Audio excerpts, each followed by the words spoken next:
da še kolege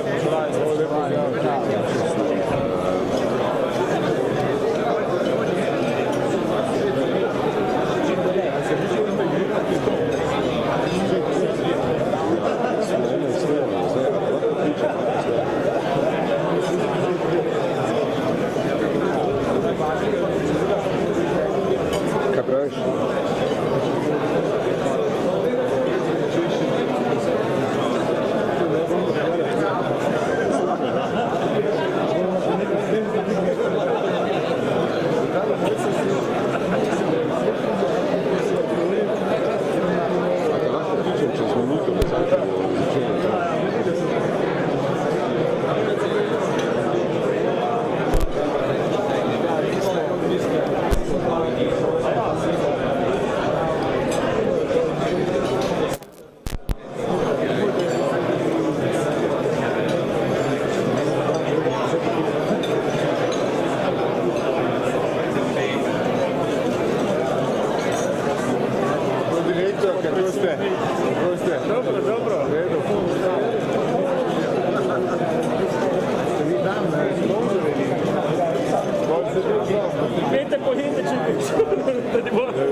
So good morning, dear ladies and gentlemen, welcome.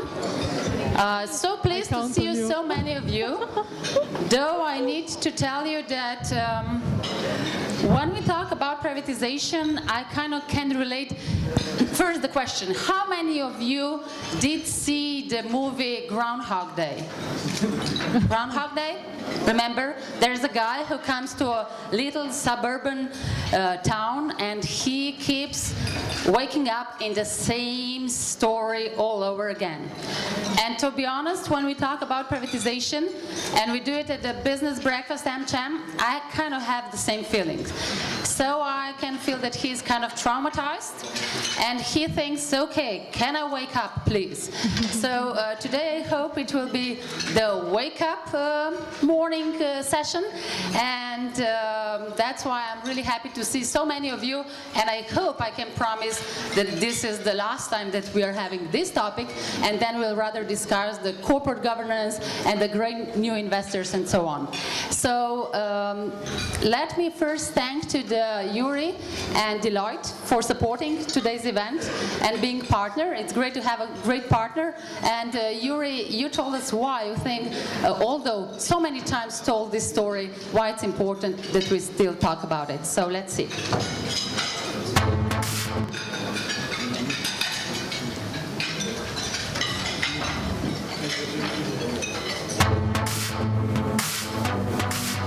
Good morning. Deloitte is pleased to support this event because we truly believe that privatization and effective ownership are key to the successful transformation of Slovenia.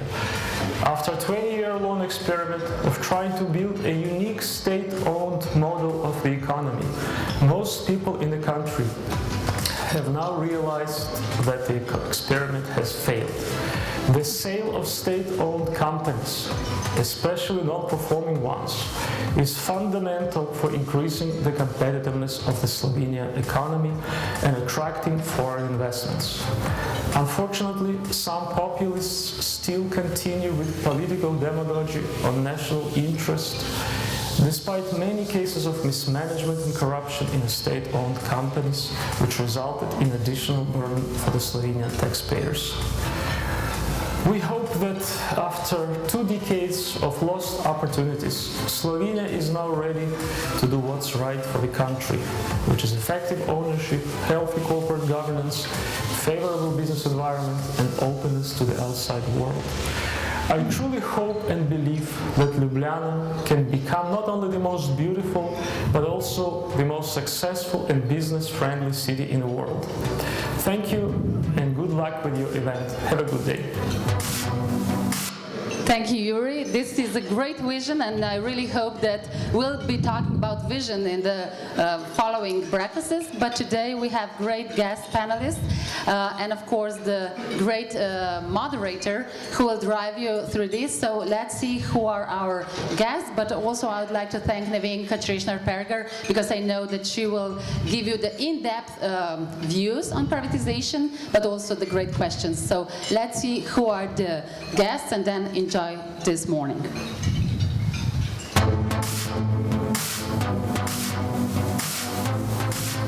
AmCham Business Breakfast welcomes Gerald Martens, CEO, Ring International Holding AG, Chief of Helios Supervisors.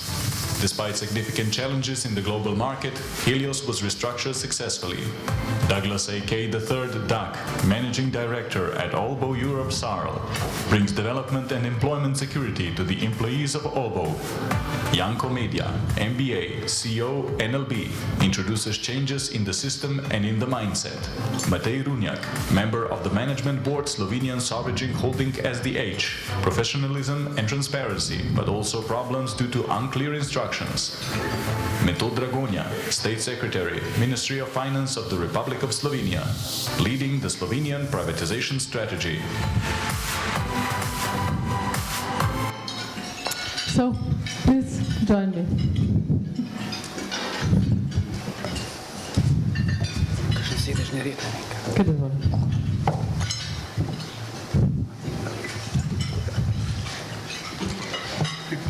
So, good morning, everybody.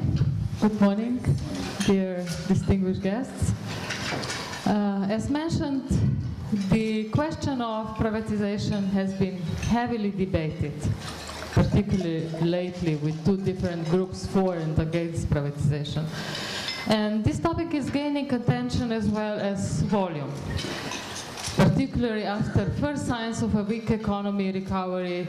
Debate is gaining certain power. As mentioned by Aisha, privatization should not be an issue anymore. It's obvious, I believe, Mr. Dragonja, you would agree with me, that we cannot avoid it.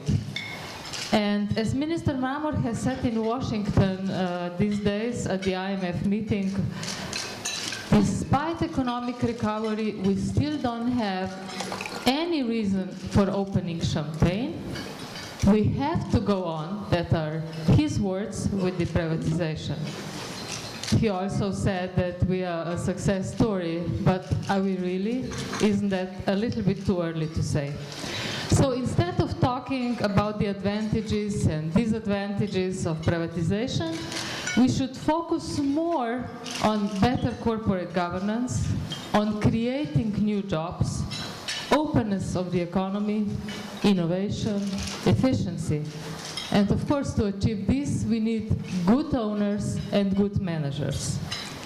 Today we have very distinguished guests with hands-on experience in privatization and some key decision makers. I would like to start with you, Gerald. You bought a few years ago Niko Železnički. What was your experience when you bought this company from Zvonena, which was actually already a private company? We actually bought two companies in Slovenia, one in 2008 and one last year. There was, of course, completely different the process. Niko, you have to understand, in 2008 when we took it over, was a good lever arch mechanic company. Today it's the leading European company in this industry. We have transformed the company to become probably one of the best office product companies in Europe. How do we define the best company? We say it's a mix of profitability, of course, it's the position in the market, it's the leverage, and last but not least, the customer satisfaction index, internal and external, both as with the same importance. Niko today is a double-digit return on sales net income company. Niko is the leading company in the field. Niko is almost 100% in terms of customer satisfaction, internal and external. And last but not least, we deleveraged the company to 0.68 net debt EBITDA. So we call this one of the best companies in Europe. What about Helios? Helios is one of the 15 companies confirmed by the Parliament for the privatization. What experience do you have with the process of buying this company? It was a little bit tougher, I would call that. The big difference is that actually the principal owner was the same, Zvonena, but 14 shareholders have been involved in this stake selling process. That slowed down the process a lot. It took us roughly, it took us more than 1 year to sign an SPA. It took us roughly another 7 months to close the deal. Part of that was but you have to understand the data room was opened probably in 8 months before signing, 10 months before signing. Why did it take so long? Because there's so many holes for the manager to escape. I would call it all starts with the supervisory board functions. I think the role of the supervisory boards in Slovenia are not understood well. You know, the supervisory board is not a representation of the owners, nor it's a representation of political interests, nor, and that's the most important, it's not a representation of the management. It has the pure and sole function to control the organization, to control the managers, to describe the strategy, and to select the managers, and also to fire them if they're not the right one. So when the supervisory board is not functioning 100% well, you can be sure that the manager have other interests and can stick to their own strategies, and they are not always in line with the ones of the sellers and the owners. So this is the reason. What was the role, because SDH was actually selling the company, what was their role? Were you happy with how they managed the process? No, of course. Okay. No, I have to say, in terms of compliance, it was a great process. You know, everybody was really scared not to do something which could be not 100% correct. So everything what came from the organizational part was good. The problem is the process takes so long when you have so many institutional owners. Everything takes much longer. It takes longer to have a meeting with 30 people than to have a meeting with 5 people, of course. But I would say the connection between the companies and the sellers, and then also the organization of the holding needs to be improved. You know, when this access becomes tighter and there is no way to escape at the end of the day, for the people who have to do the job, to create a data room.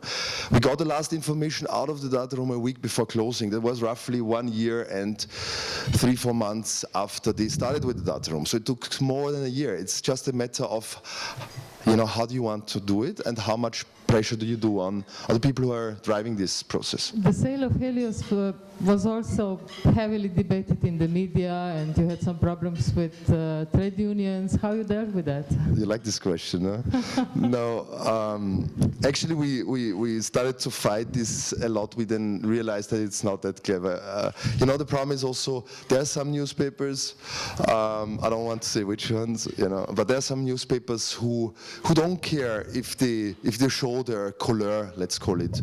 I think it's not.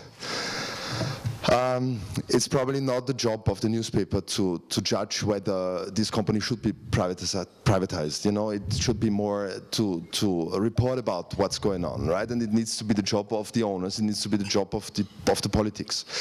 And I think that's a battle which we are not going to win, and we are trying to not to ape. And there's a big thing which is interesting. When we took over Nico, nobody wrote a single sentence about us. When we improved the operations and, you know, did 3-4 times profit out of Nico, and the people are happier than ever before in Nico, nobody wrote a sentence about that, right?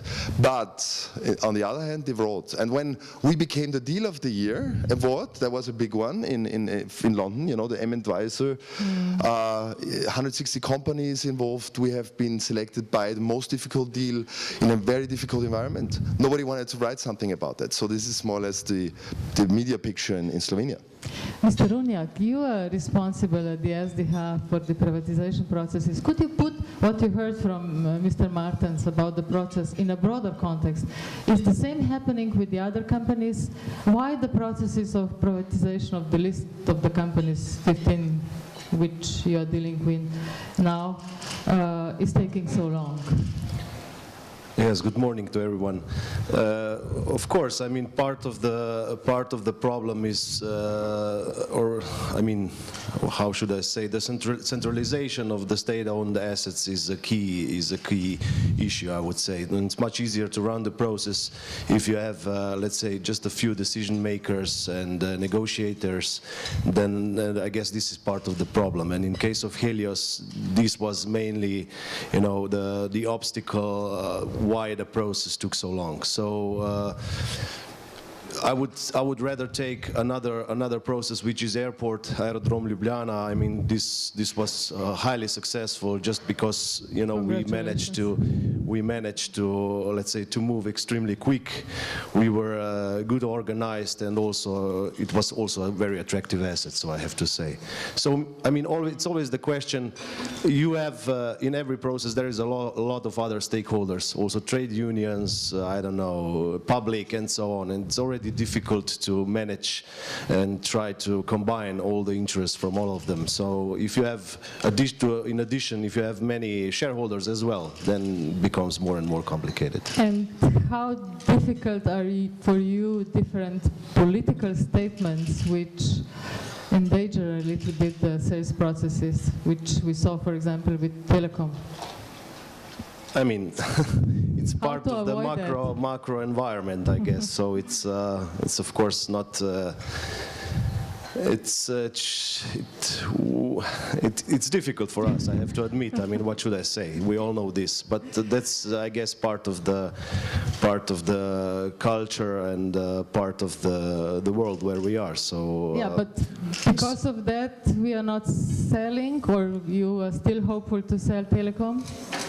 Yes, of course. I mean, You we are? are still fighting strong to achieve the right terms, and I guess we will be able to do it. But it's But probably it's the too early to price will say. be much lower than you expected. A price is, I mean, it's always combined, or it's always, you know, related to the whole macroeconomic environment, not just the company itself. So it's it's part of the package, I guess.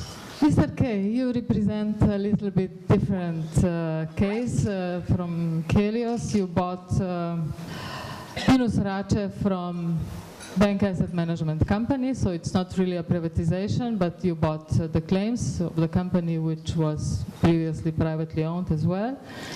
Could you share with us what were your most positive and most frustrating moments in the sale process of, or buying process of Pinus Race?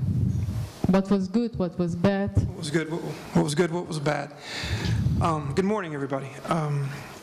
You know, Pinus Race, Pinus TKI was a company that's been around Slovenia for quite a while, for almost 100 years, over 100 years actually, and it was very well known inside Slovenia, so it had a lot of attention because of that. But in where we were, where the company was at the time of the acquisition, was in very, very, very poor shape. Essentially, it was insolvent and on the verge of bankruptcy. I think the positive of the acquisition was that most of the members were very wanted the acquisition to take place. I mean, they all saw the need for the company to be acquired. It would not have survived without an acquisition. So everybody, the banks, the political, they saw the need for it. The employees, the management saw the need for the acquisition. So that was the good. It was very positive in that respect. The negative part about it was that it started, you know, for such a relatively small acquisition, and especially in relation to Jared's, is that it took a long time. Why? And it took a long time because of the process it was, because it was in the BAMC, and it was, I believe it was at the start of the BAMC, so it was one of the very first ones, and they're getting organized and getting structured, and there was a lot of, it appeared to be a lot of political pressure on BAMC to be very, very open and transparent and do the right thing. But as we have a company that's on the verge of bankruptcy, 10 months is forever.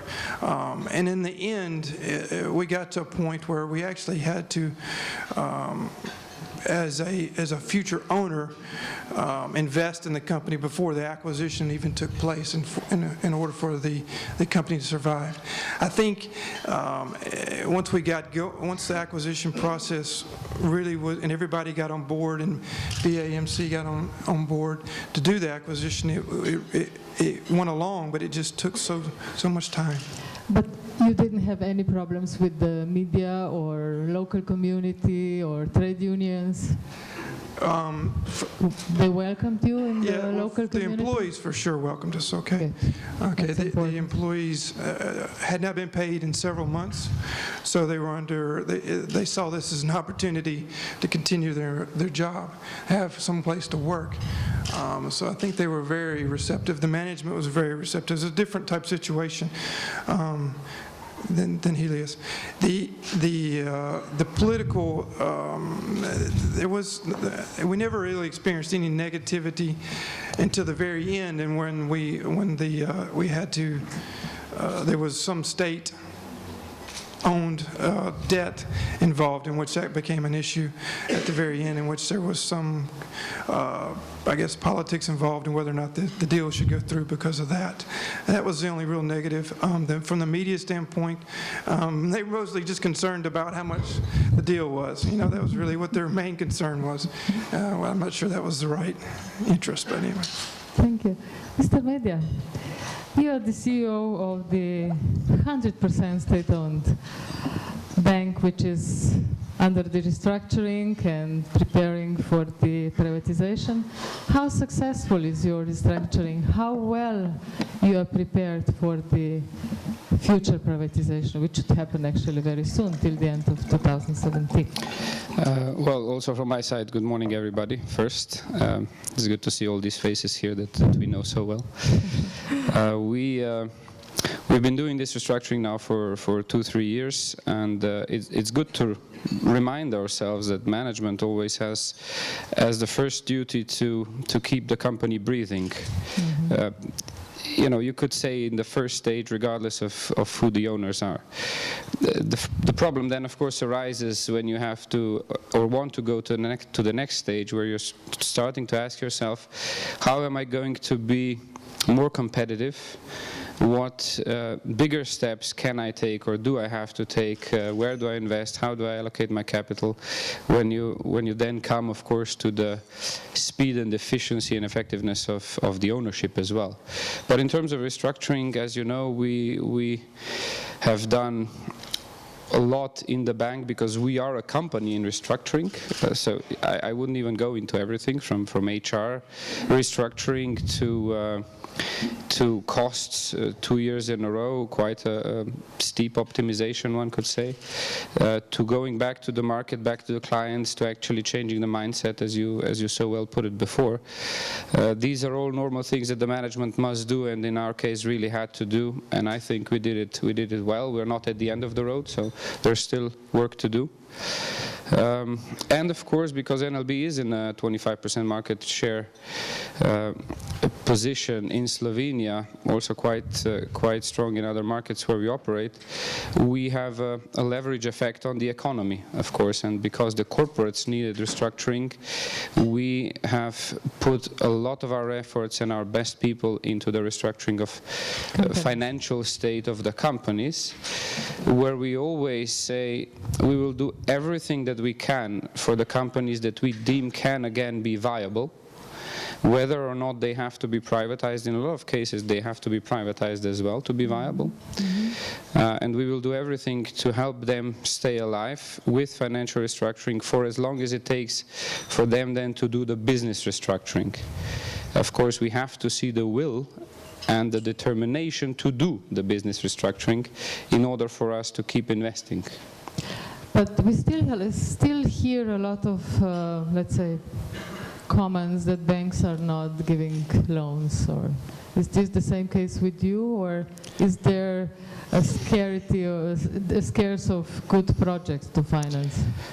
I mean, it's true that we always get comments, and here I'm very blunt. We get comments from those that are not creditworthy. Good. Because those that are creditworthy, people in the room can tell you there's so much liquidity right now for projects which are bankable. There is so much competition amongst bankers. We sometimes feel it's the year 2004, leading to potential dangers that we all faced in 5, 6, 7, and 8. Thanks God you don't want to repeat the same story. Huh? We don't want to. You still have a high percentage of NPLs. Is this percentage increasing or is going down, and how do you deal with this remaining of NPLs? Well, we are, if you look at it regionally, we are in, let's say, top third. If you compare 30 or 40 banks that operate in the region, we're sort of in the top third according to the gross NPL ratios. There are quite some banks that have even more. There are, of course, many banks that have less. And we are in the best third in terms of coverage ratio, so the coverage by provisions in our case is quite healthy. So we don't expect NLB to be suffering in terms of its business results in the future years if we slowly and diligently work out these NPLs.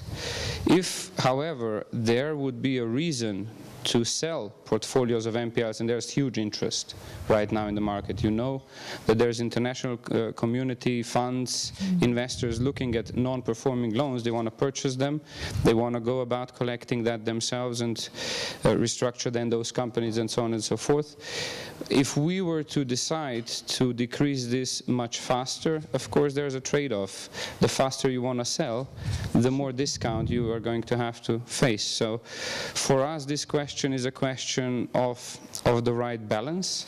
And here we come to the topic of this round table, actually, because without the owner, this balance is very hard to strike. Janko, in some cases NLB is also having the leading role of selling some companies that banks are, now the owners got as a collateral, or how you manage these processes. You heard previous experiences. Are you more efficient than in some other cases, or you also face problems because so many banks are involved in these processes? Look, we all face problems. I think in Slovenia privatization is like a married couple that know that they have to do the marital duties, but they don't like each other very much. So, then the wife says, are we going to do it? And the husband says, okay, if I must. Now, this is sort of the Slovenian public versus the market economy, sort of, okay, if we must do it, then we're going to do it.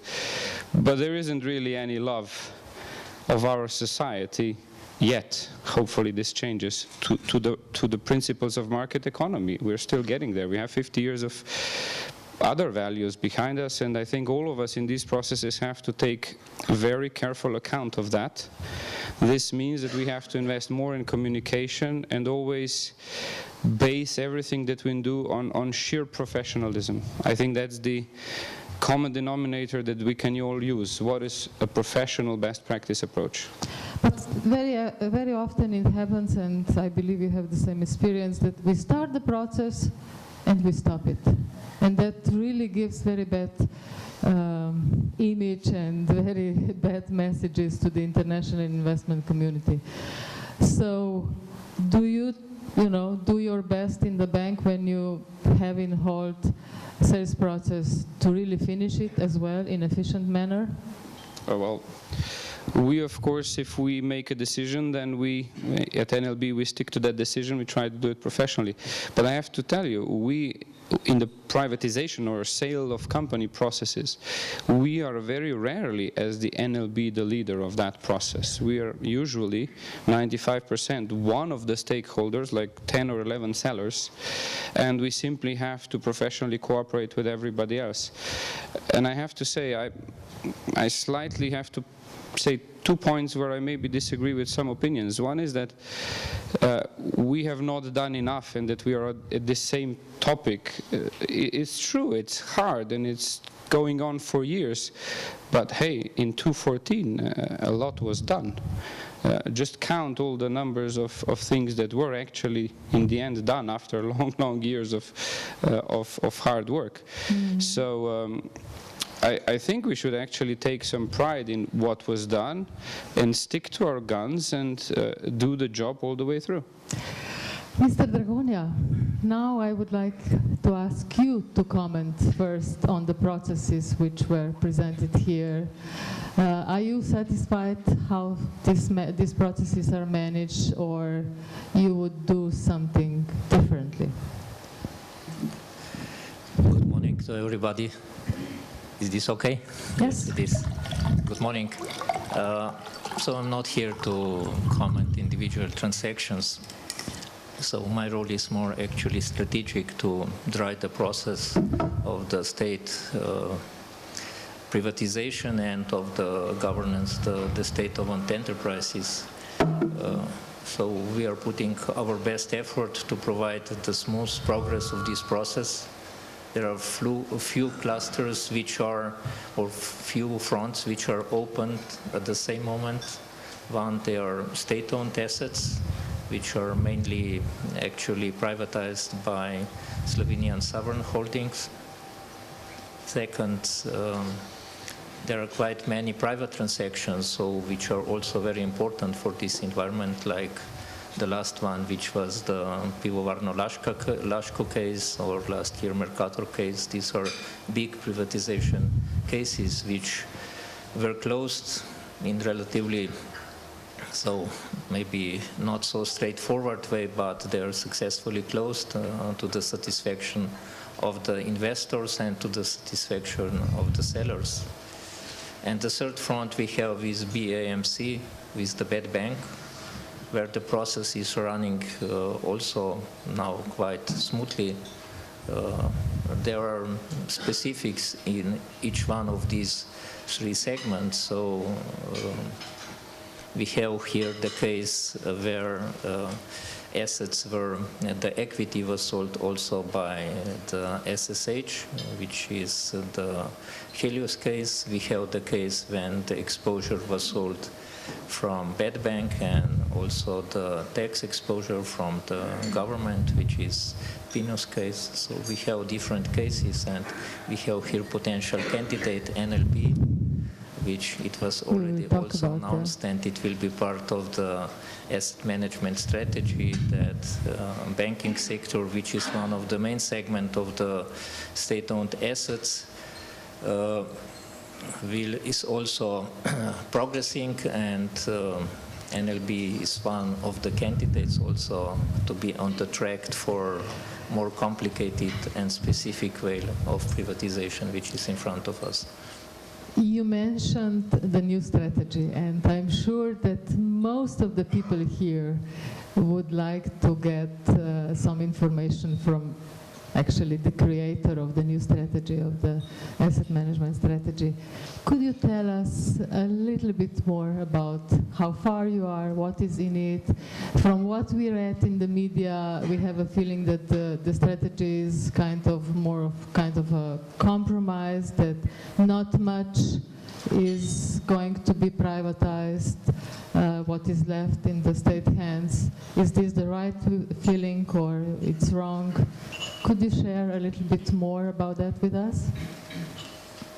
So the asset management strategy is practically finished.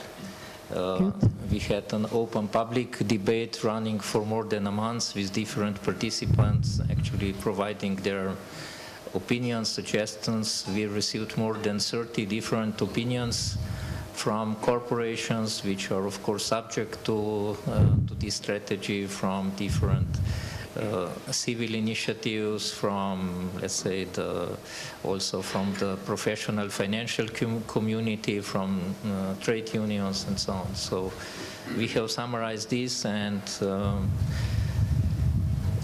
the document should be submitted for the government approval next week. By then, so that means April 29th, and we expect that then immediately it will be submitted to the Parliament, and Parliament will pass it within next 1 to 2 months. So the content of the strategy is not only privatization, it's also actually the key aspects of the managing the state-owned assets, the objectives and targets which we want to achieve through this. It's not only a corporate governance, it's also on the financial performance of these companies, of the state-owned assets, on the returns. So the budget or the government is now very sensitive also how much revenues is receiving in different forms from the state assets. So we made a complete benchmark of our returns in comparison with the returns in OECD countries. So I believe that the document will be well accepted. As always, this is a compromise. I can tell you that out of, there is more than 100 companies, 109 companies, we have approximately 60 companies foreseen for the straight privatization, and the rest are in different other clusters. So either they are classified as the assets which to be held, or they are classified to be open for different combination with private investors. 60 companies we can expect for privatization. Are these substantial, or let's say Zavarovalnica Triglav, not expected? Or, I mean, out of these 60, any bigger companies or more or less smaller? Okay, so there is a good balance of big and mid-sized and small companies also in this category. You are also talking about better management of the companies. How you will achieve that? How we will achieve that? For a time being, we don't really have good experience with politically appointed management of the companies and low results at the end of the year. Okay, so this exercise is executed by SSH, so by the Slovenian Sovereign Holding. So there are only guidelines and principles which are part of this strategy, which are more specific there. So it's a long way to go. I believe that there is certain progress which has been done recently. And we have the ambitious targets in this respect also for next few years. But I understand you expect improvement in the results of these companies pretty soon, in 2016, 17, already huge improvement. But how you will achieve this with the existing management? Sorry to bother you with the same question, but I mean, we have 25 years of the experience. Are you thinking also of, for example, inviting foreigners to lead state-owned companies? Is this an option for you, or even inviting foreign funds to manage, like some other companies? The objective is to double the return on equity within 3 years. The key guideline is to professionalize the manager and to exclude the politics. I wish you all the luck with what you said. Mr. Runjak, you heard Mr. Dragonja about the new strategy and the privatization. Do they provide you enough assurance for you to be able to continue on one side with the privatization process, and also with to provide us with better management of the state-owned companies, and how you as the head will deal with the media and also political pressure? Yeah, I guess you wish me luck as well, having in mind the projected returns in the next few years. Yes. So first of all, I would like to say, referring to the strategy, I think it's extremely difficult to expect, and therefore I would like to refer also what Janko said, that we are moving in the right direction, in my opinion. Although slow, but we have to have in mind we are not. We are not well-developed economy yet, so I guess we just have to bridge the gap, and go into the right direction, which is quite a topic now. So for us, it's difficult to run 5 or 6 processes, privatization processes at the same time, and that's clearly impossible, even for SSH. So,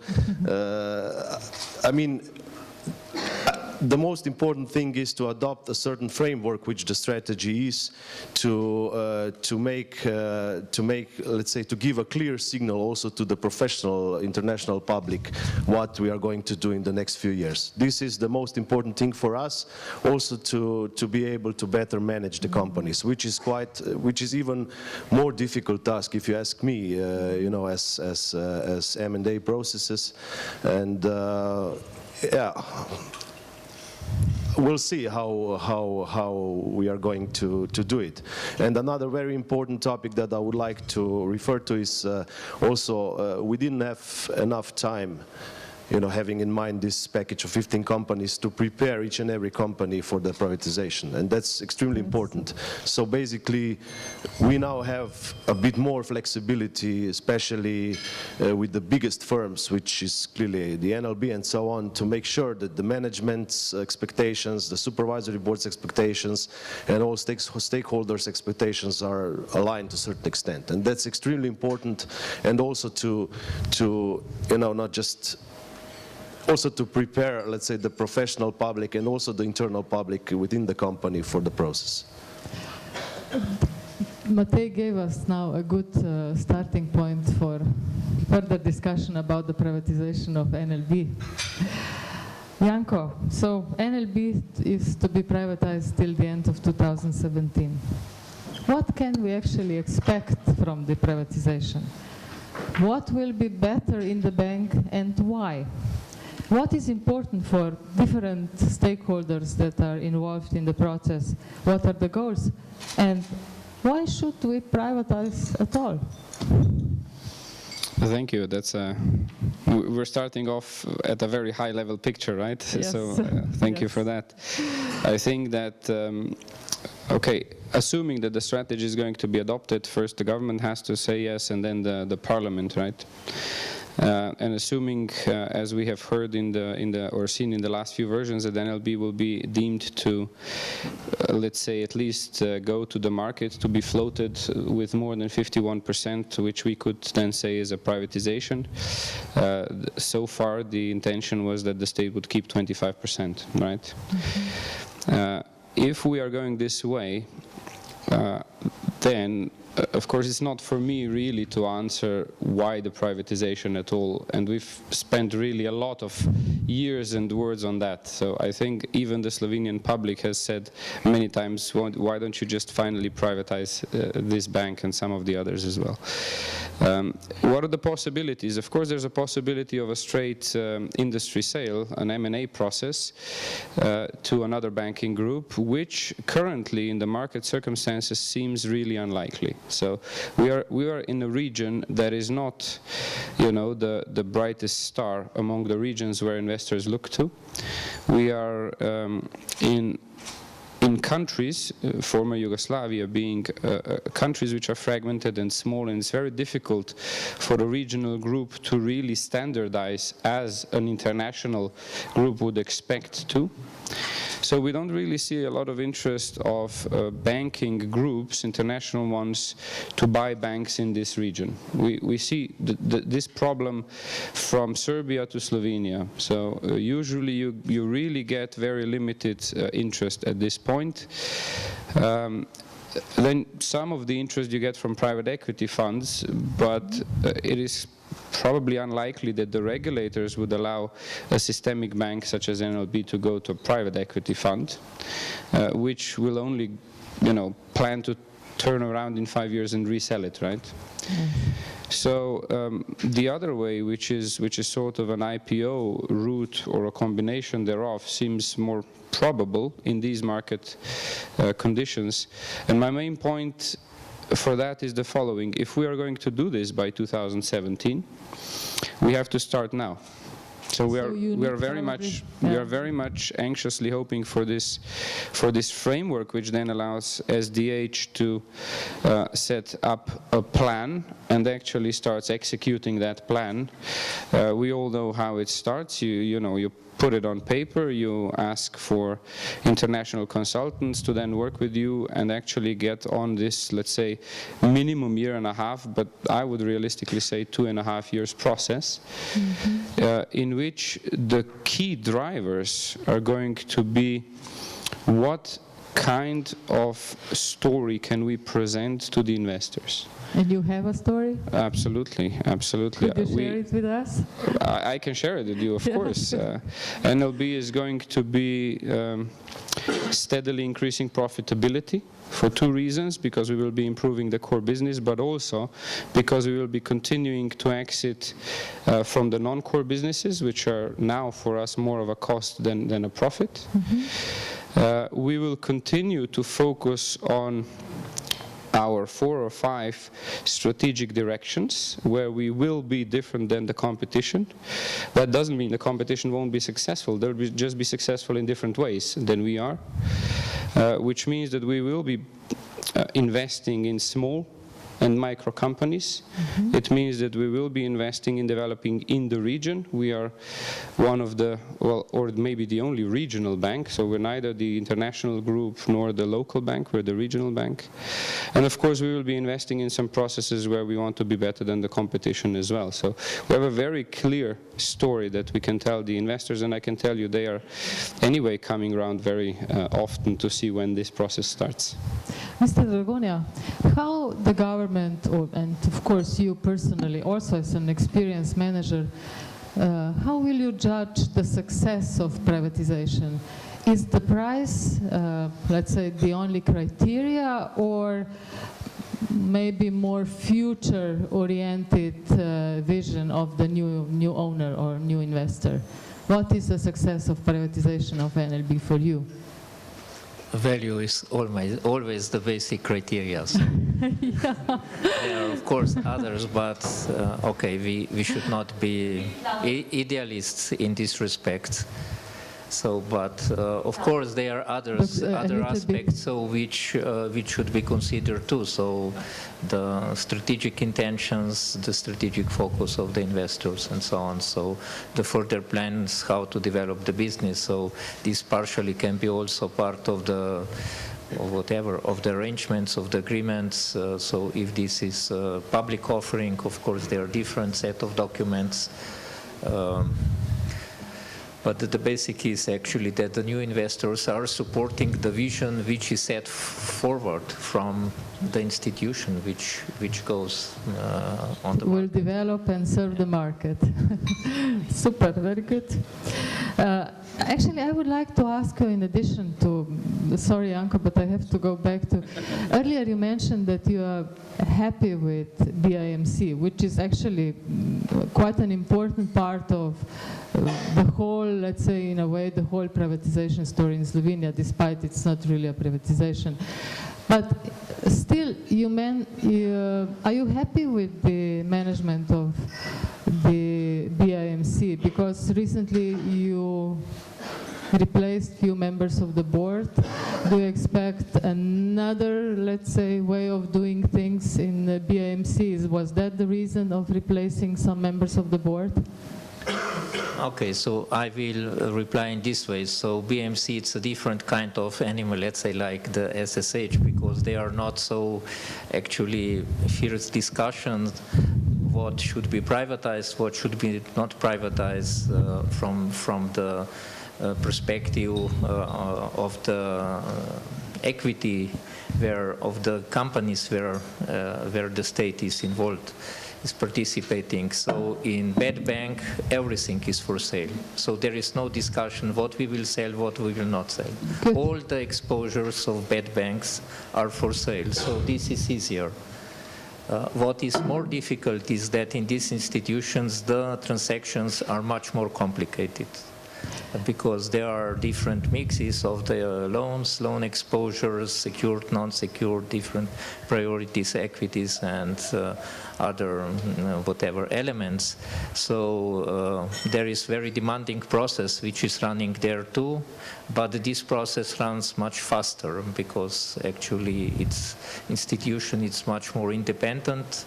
It has the clear mandate, and this clear mandate they are fulfilling relatively good. Of course, they have their own objectives too, their own KPIs, the criteria with which we are measuring them, and certain reconstruction was necessary actually to bring some new elements, because the institution actually changed their profile from receiving the bad assets, MPLs from the banks, now start to sell them more efficiently and effectively, and this generated the need that we reconstructing the management partially. But probably, I mean, companies or claims that BIMC is selling, companies are in much worse situation, and they probably need faster change of management, ownership, who will be willing, like in case of Pinos, bring new money and fresh push for the development of the companies. That's also important, don't you think so?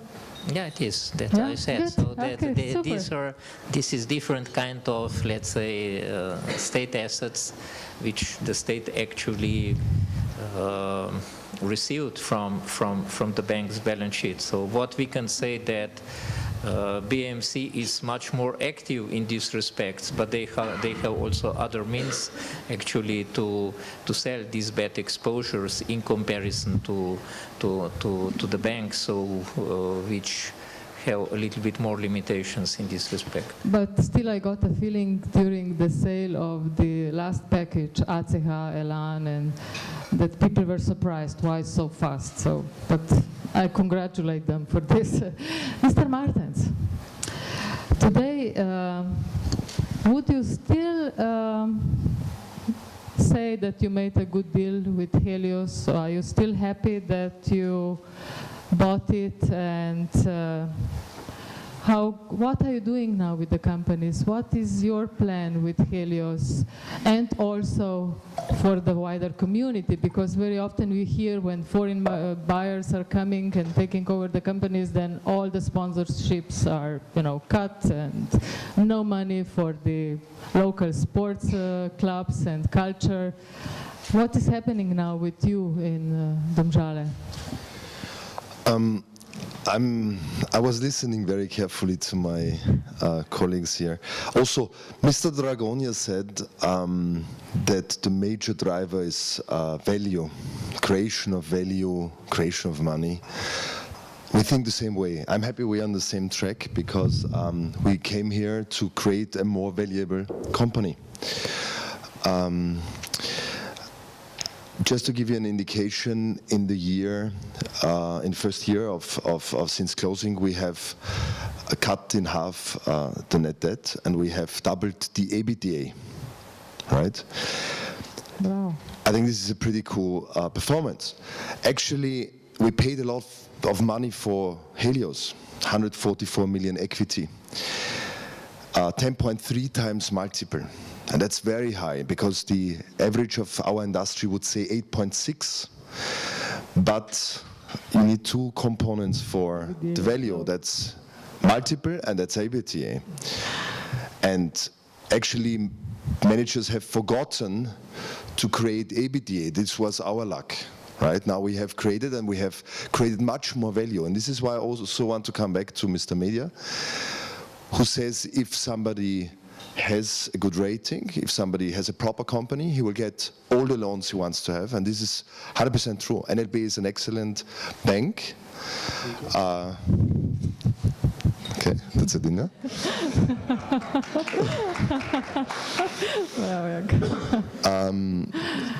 But Helios wouldn't have received any loan before our time. Helios had a leverage of 4, we have now 1.4 in a year. Because the managers didn't work on the debts and didn't work on the EBITDA. And I want to show you a funny little chart which we prepared, creating and thinking about all of that. You may recall there are many statistics from newspapers saying what could be if we would have sold, there's one very important one, what would be if we would have sold some years earlier? You said that many times today. How much money would we have received? That's a lot. There are statistics which are higher. But we did also another game. If every company which is now on the list of privatization, the remaining ones, would do exactly the peer group EBITDA, right? How much money would that be? And I'll show you, I have two little charts. And the first one is the EBITDA. The EBITDA of this company is 11.77%, and the peer group would say 17.47%, that's 50% higher. And now I'll show you another number. That would bring 1.1 billion more sales price, theoretically, right? And this is why I'm happy you say value is the key, because all the buyers will look at performance, will look at the EBITDA, and that could be much better. So, did we do a good deal? Yes, of course, but not because we paid 10.3 times multiple, but we improved EBITDA by 2 times in a year in a bad environment, Russian crisis, and it's not over. We're still in difficult time now with Eastern Europe. What about your local responsibility? I mean, there are two. Because they were so scared of you coming to Helios. Yeah, that's true. You killed basketball, the fire brigade. All of that. Again, now I want to refer to Mr. Dragonja. This is an important topic, because in Slovenia, trade unions and also the public, they are so afraid of foreign new owners coming that they will not put any money in the sports club, culture, and so on. Yes, yes. This is for us in the country. Here I want to refer to Mr. Dragonja. He says value is number one. And people are scared when we come and want to do more value and create more value, more profitability. Everybody knows, then all the sponsoring are gone. So we had a lot of troubles with unions. But we realized one thing, I think this is an interesting one. We realized that the members in our companies, and I think we are pretty representative, having 7, 8 companies in Slovenia. Bigger ones, smaller ones, right? The membership has dropped below 40%, significantly over the last 3-4 years especially, right?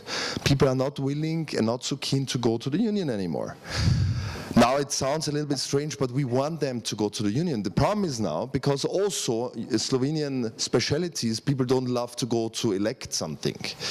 You know, they say, you know, you can go. The ratios of voting at union then, if there comes to representation elections, is very little. So at the end of the day, and this is really a good statistic, probably 15% of the people are deciding for the other 85. And we are really pushing a lot now that more people are joining the union. Because it's better to have, if you have a union, it's better to have all the people in the union, because then you make sure that all the people are electing the right representative who maybe is not only attacking on political motives, but also on rational issues, and then you have a dialogue, and this is what we are doing here. But back to the social responsibility, we have done a lot, right? Basketball is better than ever before. Everybody was scared we would stop. We wanted to see that as a marketing tool. It's not, because you know, in Slovenia it's not that attractive that you can get more or less a return on your marketing investment, so it's a pure social tool, and we are sticking to that. We have 700 kids on that. We're doing a lot of donation with kids. We have done a lot with the people and for the people. We have a big Helios Academy where we educate and train the people outside of the job, also other topics which they like and they want to choose.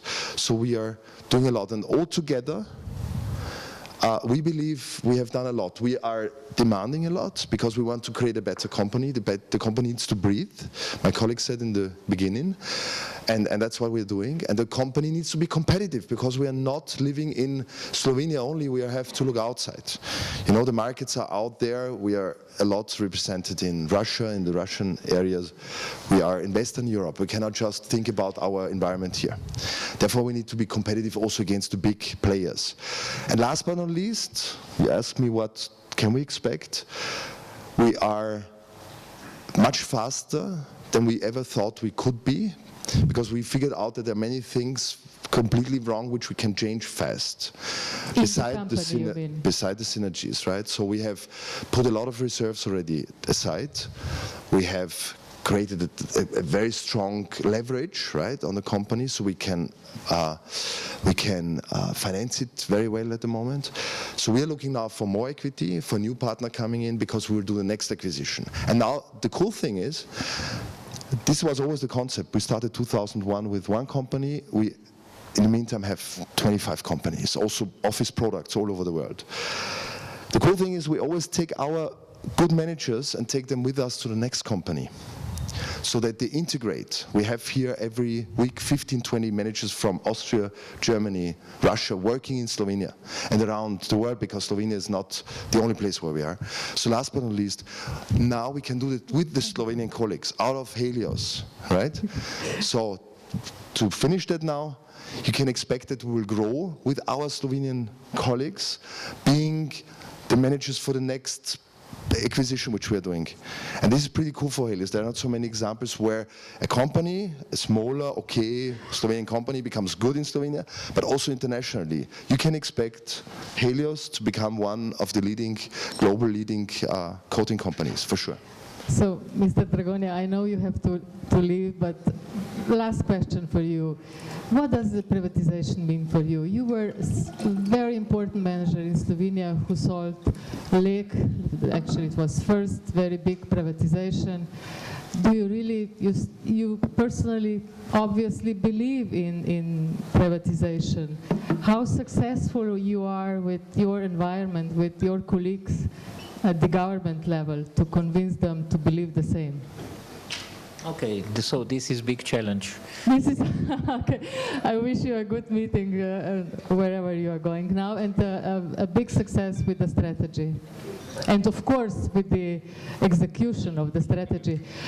Thank you, Matej. I would like to reflect on what Mr. Martin said, that the companies are not really, I mean, obviously Helios was not well prepared for the privatization, because now they have, after only short time, huge improvements. We told all the real stories, so welcome back, journalists.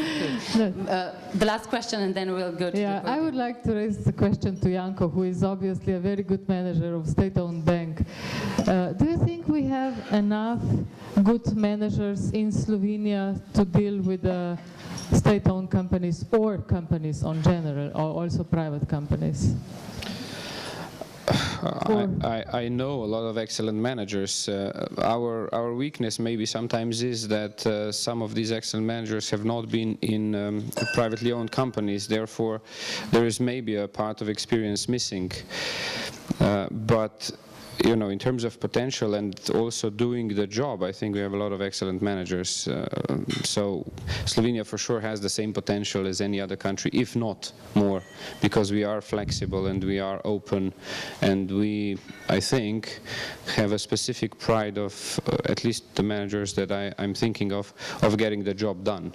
What I'm concerned about, I was just exchanging a couple of words with one of the esteemed colleagues here from the pharmaceutical industry.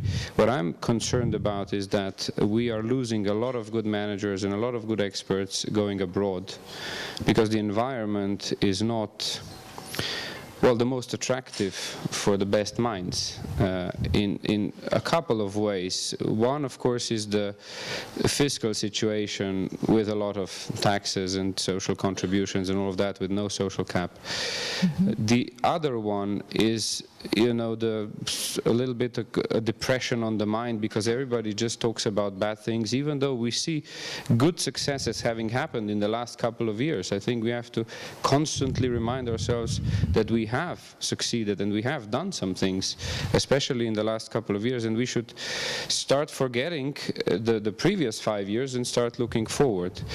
For NLB, it will be key, and you know, I don't have to be the one to work on getting this company privatized, but I do have to state very clearly that the owner is going to have to take a clear statement on starting the process and not changing the horses in the middle of the race, because that's a stop and go.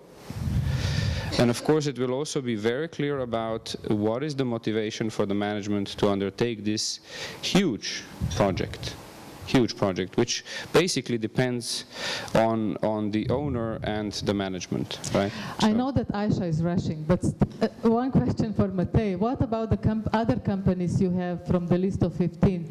When can we expect the privatization of those companies?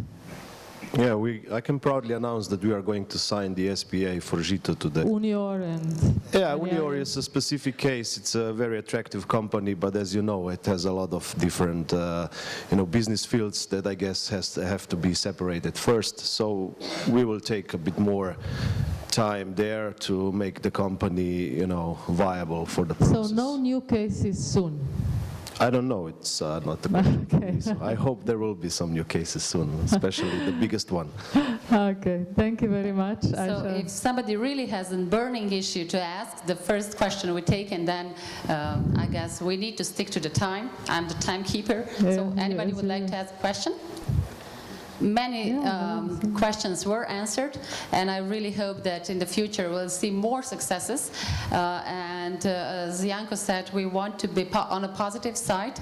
So thank you very much for being here with us. One positive thing that I can always pull out of my pocket is that AmCham Young Professionals, the new generation, is enrolling right now. So if your young colleagues have the big potential, which I certainly believe they have, do call Maya. She's the leader of that program. Always marketing, but thank you very much really for being with us. It was really on a positive side, though I thought it would be another Groundhog Day for me. It was different. I hope it will be still progressing. Thank you very much, and Nina, for the great discussion today. Thank you. Thank you.